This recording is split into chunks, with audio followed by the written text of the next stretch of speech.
Yeah. I got the red button right down now. Okay, so here we go.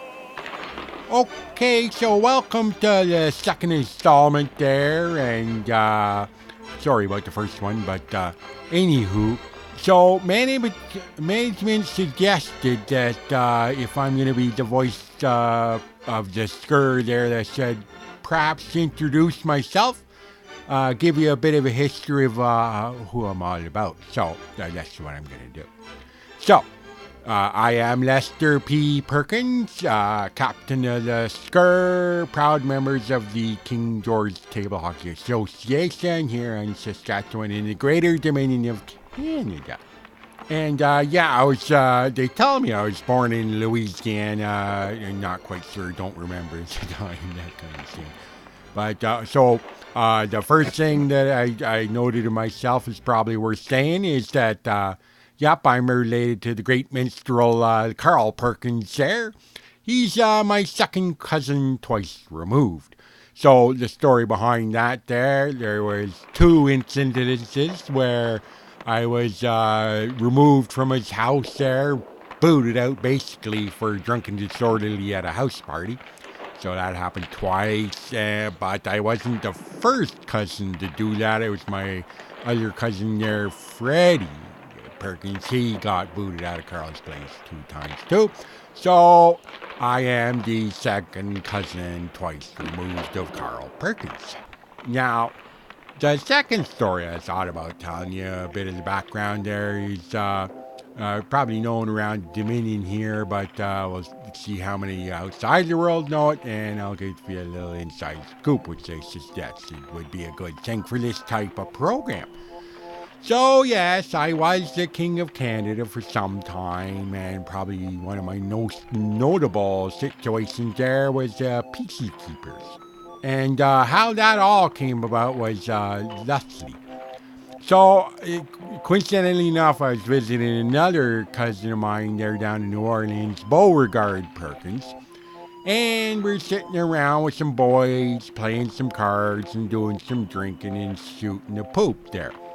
So, the drinking's going fine, thanks very much. The cards are not going so good in this particular trip.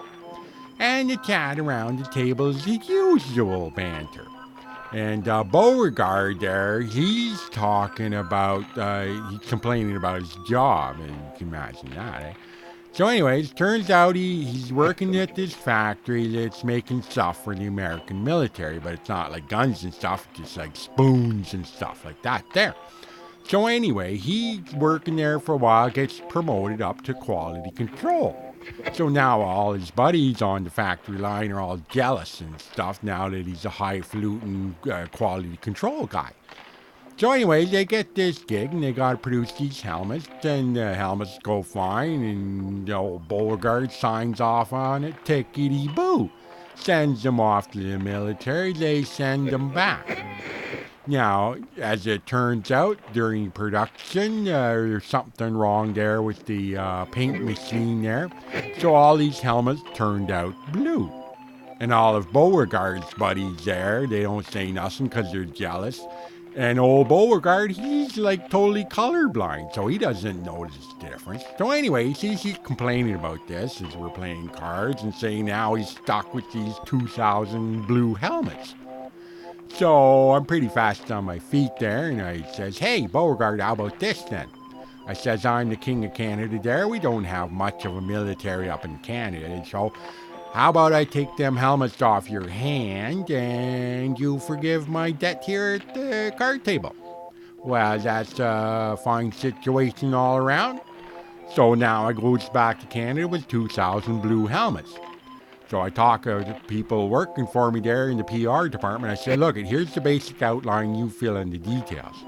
But I got these helmets, see, and they're blue. So how about we hand them out to fellers that, now I gotta be careful here because I ain't calling anybody in Canadian Army a bunch of chickens. They're tough bastards from A to Z there. So I think I said to my PR people, how about you hand these helmets out to fellers that just like talking first? maybe we can talk ourselves out of a scrap or two and not, have to just get guns a-blazing right away. Anyway, these fellas came up with the idea of PC keepers and end the story.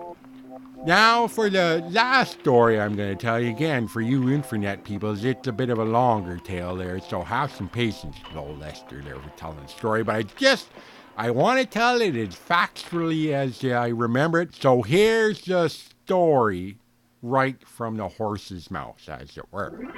So that's it. That was the stand-around job. So it goes on for a couple of weeks, and sure enough, I see some business fellers all spiffity-boo in their suits there, and they're quite perturbed. There's about 4 or 5 of them, and one's looking over at me, and I'm keeping an eye on this out of the corner of my squinted eye,